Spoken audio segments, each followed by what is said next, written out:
12월 8일 수요일 매일 성경 아침 묵상입니다. 오늘의 본문은 사사기 19장 11절에서 21절입니다. 냉대와 환대라는 제목으로 말씀을 묵상하겠습니다. 첫 번째 단락의 제목은 기브아에 도착한 레위인 일행입니다. 11절에서 13절입니다.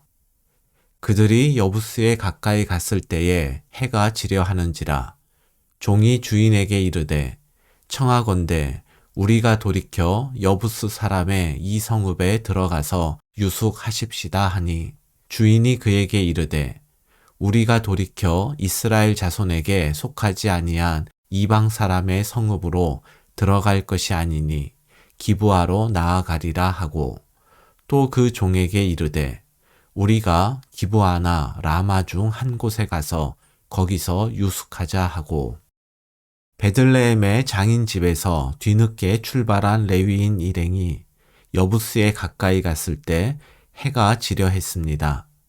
여부스는 예루살렘의 옛 이름으로 베냐민 지파가 분배받은 땅이었지만 베냐민 지파는 그 땅을 점령하지 못하고 다윗 시대에 와서야 점령했습니다. 레위인의 종은 주인에게 더 늦기 전에 여부스에서 하룻밤을 지내자고 제안했으나 레위인은 이방인의 성읍에 머물 수 없다면서 기브아까지 아니면 기브아에서 6, 7km 더 떨어진 라마까지 가자고 말했습니다. 이러한 레위인의 결정은 일견 타당해 보이지만 그 안에는 레위인의 심각한 문제가 있습니다. 이를 매일 성경의 해설을 통해 알아보겠습니다. 11절에서 13절에 관한 매일 성경 해설입니다. 레위인은 여부스에 들러 하룻밤을 묵자는 종의 제안을 거절합니다. 여부스는 가나안 족속의 땅이므로 한두 시간 더 걸어서라도 이스라엘의 거룩한 땅에서 잠을 자야겠다는 것입니다. 행음한 첩을 자기 곁에 두는 일에는 열심이면서 이방 땅을 부정하다며 멀리하는 것은 위선적 모습입니다. 그는 이방인보다 동족들에게 더 융숭한 영접을 받을 것을 기대하며 여부스를 지나쳤을 것입니다. 배척과 분리로만 정체성을 유지하면서 자기 이득을 위한 셈은 세상보다 빠른 오늘 우리 신앙의 모습과 많이 닮아 있지 않습니까? 성도의 정체성과 거룩함은 말씀에 대한 순종과 사명에 대한 헌신으로 나타나야 하는데 본문의 레위인은 순종과 사명은 망각한 채 이방인을 배척하고 그들과의 기계적 분리로만 자신의 정체성과 거룩함을 지키려 한 것이 문제입니다. 그리고 이것은 우리가 극복해야 할 문제이기도 합니다. 14절과 15절입니다. 모두 앞으로 나아가더니 베냐민에 속한 기브아에 가까이 이르러 해가 진지라. 기브아에 가서 유숙하려고 그리로 돌아 들어가서 성읍 넓은 거리에 앉아 있으나 그를 집으로 영접하여 유숙하게 하는 자가 없었더라. 15절은 마치 레위인 일행만 성읍 넓은 거리에 있는 것처럼 동족의 성읍에서 이방인처럼 완전히 고립된 모습입니다. 기브아에서 레위인이 맞이한 이러한 상황은 나그네를 극진히 대접하는 당시의 풍습을 고려할 때 매우 특이한 일이었습니다. 신명기 10장 19절에 나오듯 나그네를 사랑하는 것은 반드시 따라야 할 하나님의 명령이었습니다.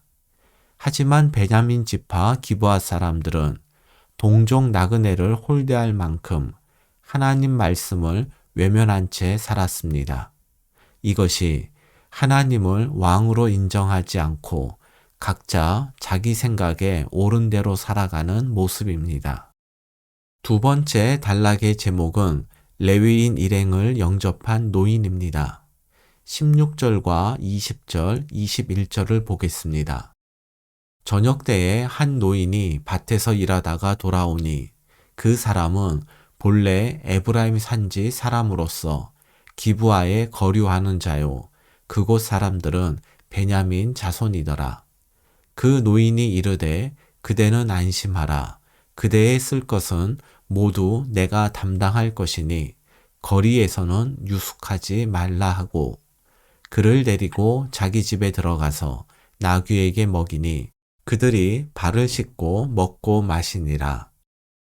아무도 레위인 일행을 주목하지 않는 가운데 밭에서 일하다 돌아오는 노인이 이들을 보고 자신의 집에서 하룻밤을 지내도록 했습니다.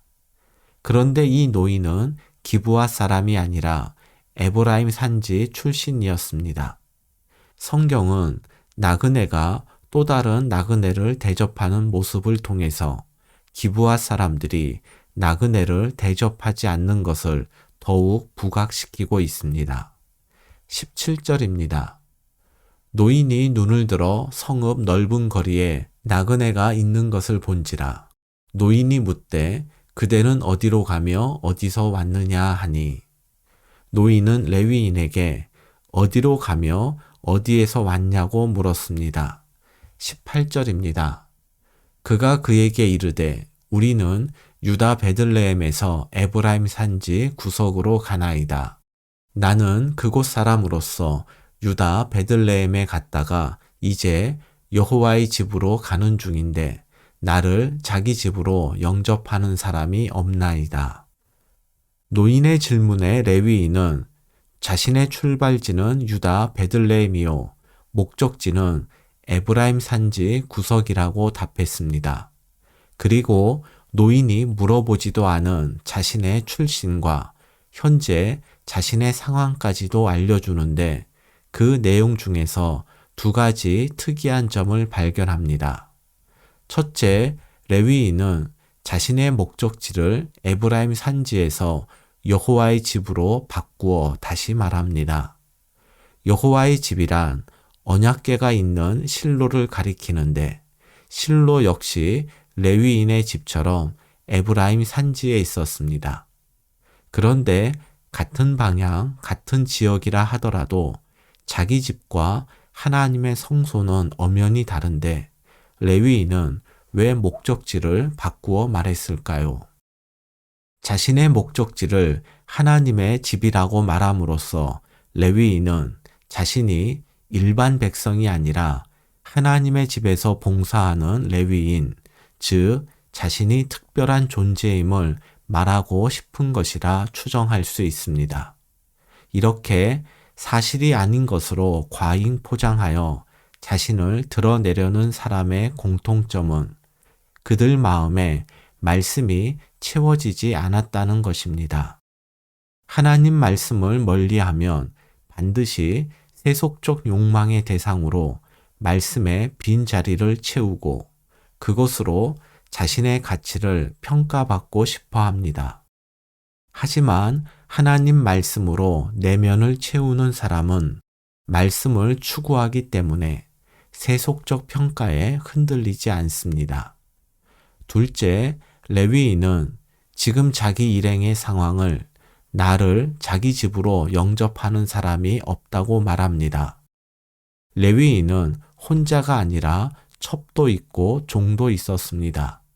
하지만 그는 성읍 넓은 거리에서 영접받지 못하는 사람을 자기 혼자라고 설명합니다.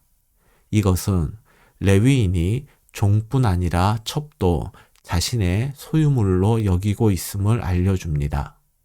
이처럼 첩을 자신의 성적 욕구를 채워줄 소유물로 여겼기 때문에 내일 본문에 나오듯 레위인은 자신의 안전을 위해 물건을 건네듯 자신의 첩을 기부와 불량배들에게 넘길 수 있었던 것입니다.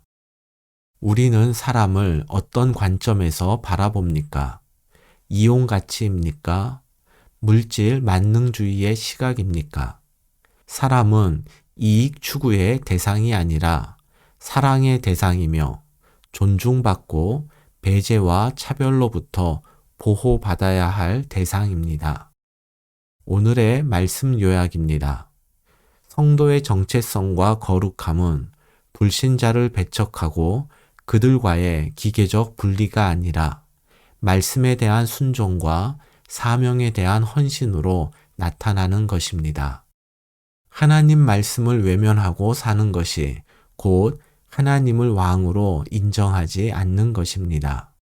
사람은 이익 추구의 대상이 아니라 사랑의 대상으로서 존중받고 배제와 차별로부터 보호받아야 할 존재입니다. 오늘의 한 줄 기도입니다. 이 땅의 교회가 환대와 포용의 문화를 통해 세상에 소망을 주는 공동체가 되게 하소서.